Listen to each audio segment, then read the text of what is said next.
Today we got to get these wheels off of this truck. And I think we're going to just stick some other ones on this frame. It's actually just a frame now. Yeah, what's left of the truck. Yeah.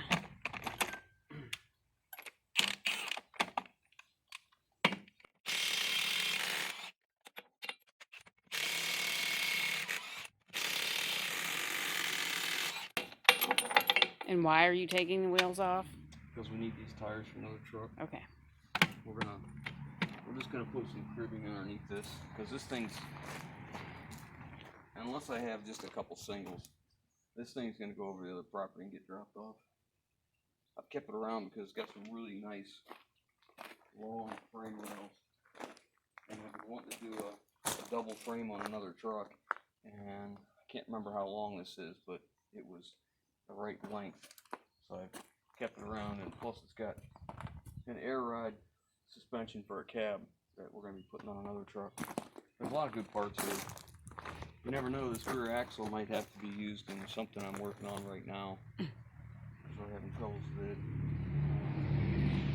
I'm going to take that battery box off probably and use it on something. There's a lot, you know, like it looks like junk laying here, but man, there's a lot of pieces and parts. Good exhaust, good steps over here, brake valves, brake chambers will stay with the axle. You got fuel tank hangers. You know, there's a good bit here. We just don't throw them away because they're very valuable parts.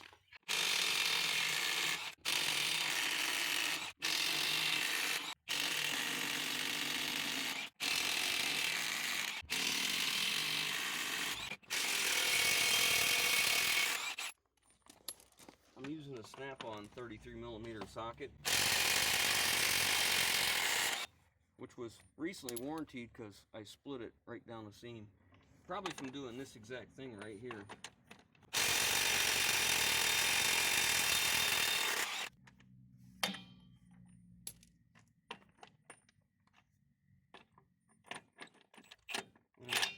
We'll get the rest of these off. I have no question in my mind this impact will get these lug nuts off. We had to move the frame out a little bit because it was too close to the other truck, because on the other side we had to keep hitting him with the sledgehammer for a long time to break it loose. And he needed some room to swing. They're definitely stuck on it. Same thing.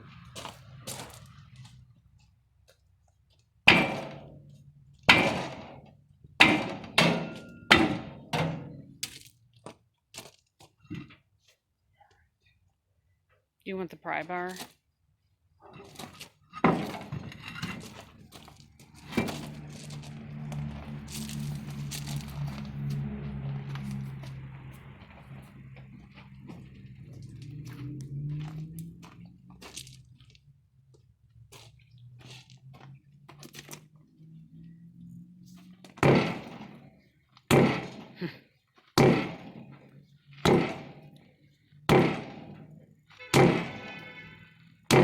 Wow, this one's just as bad as the other one.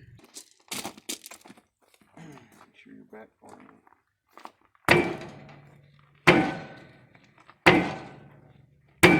It's moving a little.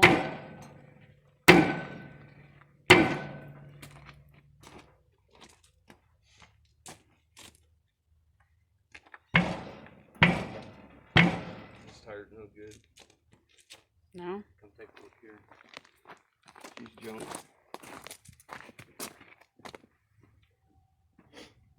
Oh yeah.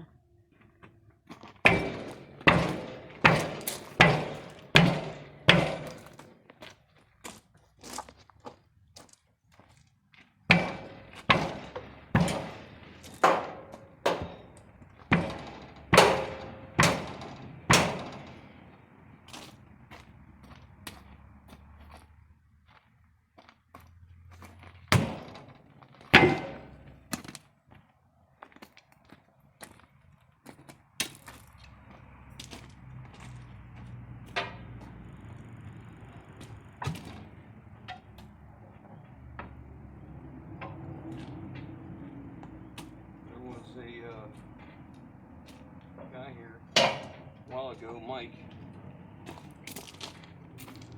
he asked me about my pry bar. I can't remember how it went, but I think he asked me why I have a pry bar so big. I think then I showed him. Sometimes you just need it. So this tire's scrap.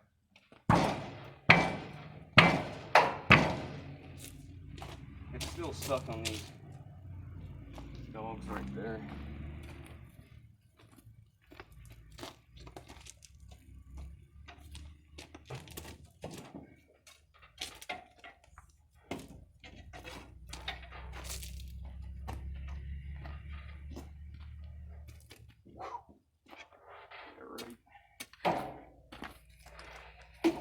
Like I ain't done fighting it yet.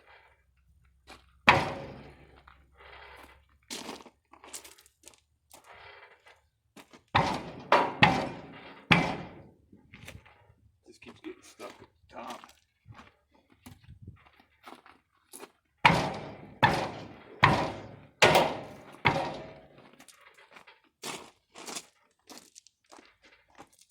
I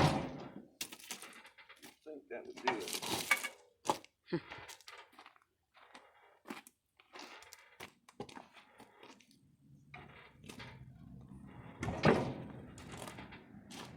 And when at all possible, make sure what you're trying to hit with a sledgehammer is swinging, you know.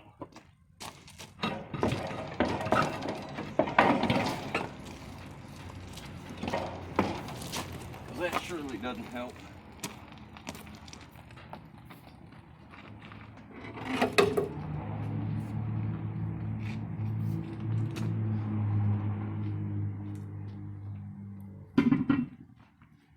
Okay, I think what we're going to do now is get a couple blocks, put this back, set it back down. We'll have to go get the tires we're going to put on this. I'm not sure we're going to put them on. We may just, well, I'm going to have them on there so it will roll to go the other place. Yeah, we'll figure it out.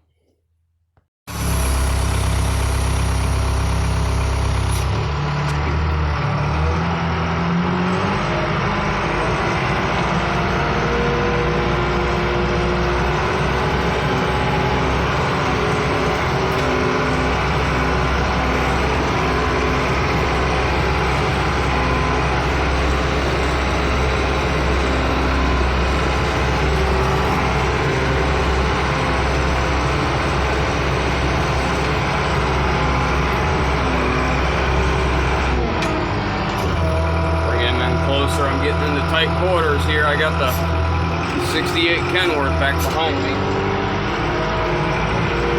I need to get these wheels, these tires, put on another truck so I can get rid of the tires that are on it. Oh, this is tight. When in doubt, just lift it up higher. Got plenty of room up in the sky.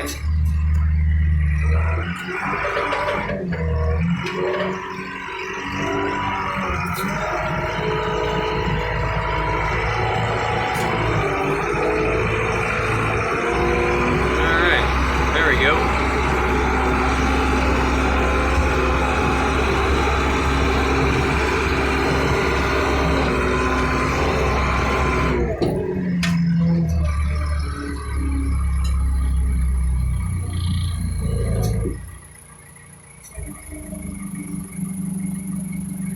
We'll leave the chain slack like that because if you don't, it makes it real difficult to get the tires unhooked here.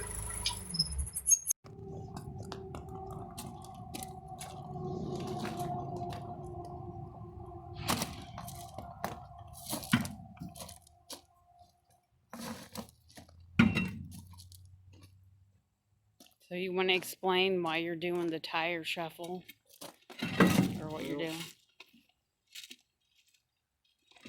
Well, part of it was somebody wanted the old tires that were on here, and they were not the right size for the truck anyways.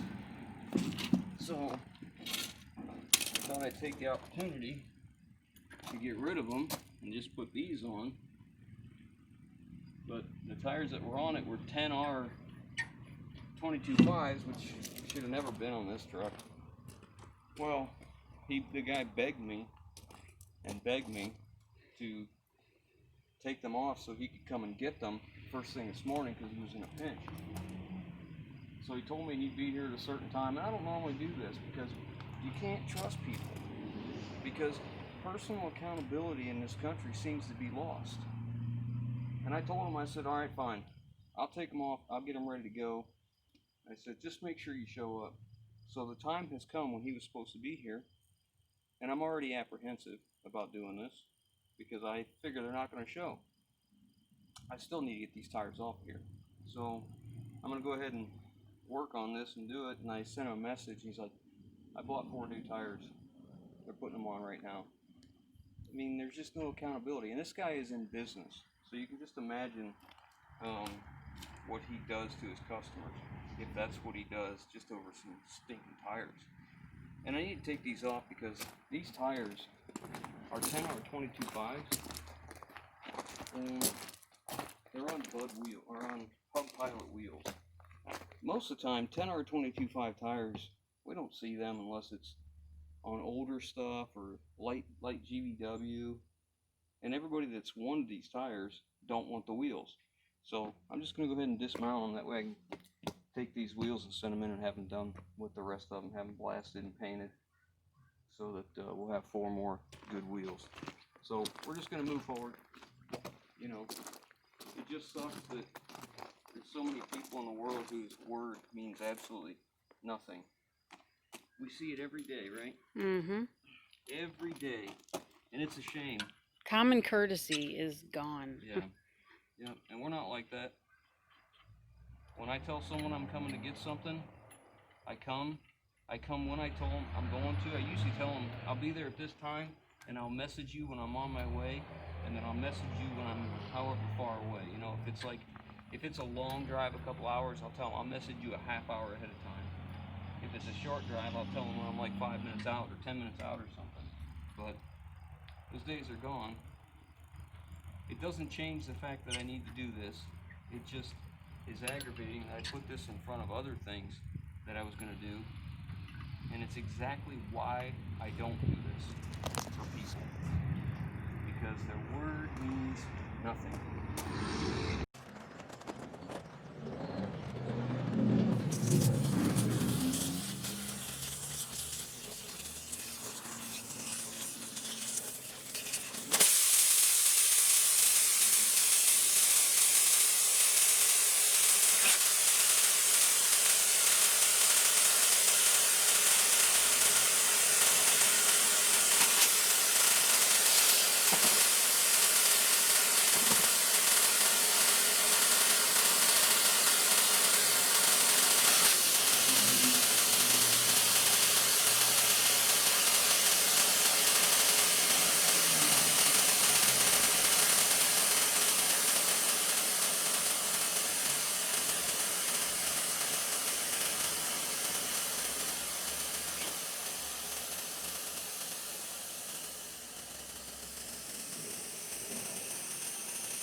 Alright, so this is what I'm using for soap. This is just your Sam's Club, bargain basement, whatever.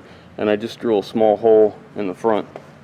That way I can get down there and just kind of, you know, squeeze it around the bead and get some in there. It doesn't matter what you use. You know, this, I think this was $5 or something like that. It's cheaper than buying the actual paste that you use. It doesn't matter. A lot of guys use diesel fuel or whatever. As long as they get off and they don't destroy the beads, that's what matters. And it didn't hurt the beads at all. You know, they all come off, you know, relatively simple. But now we can get these wheels over to the sandblaster and he can get rid of all this worthless powder coating. You know, it's just horrible. So once they sandblast and paint them, you won't even recognize them. Here's a perfect example. Look at that. Horrible. Anyways, let's get them stacked up and get them ready to go. We got to pull the valve stems out of them. And I buy valve stems by the bag. I think there's 50 or 100 in the bag when I order them. It's the most cost-effective way to get them. Now when we get these back, like I said, you won't even recognize them. Well, there we are, all done and painted. I told you wouldn't recognize them. It's almost like they're different wheels. Maybe it's because they're brand new aluminums. I'm just kidding. The other ones haven't been painted yet. But anyways, hope you enjoyed that. We'll catch you on the next one.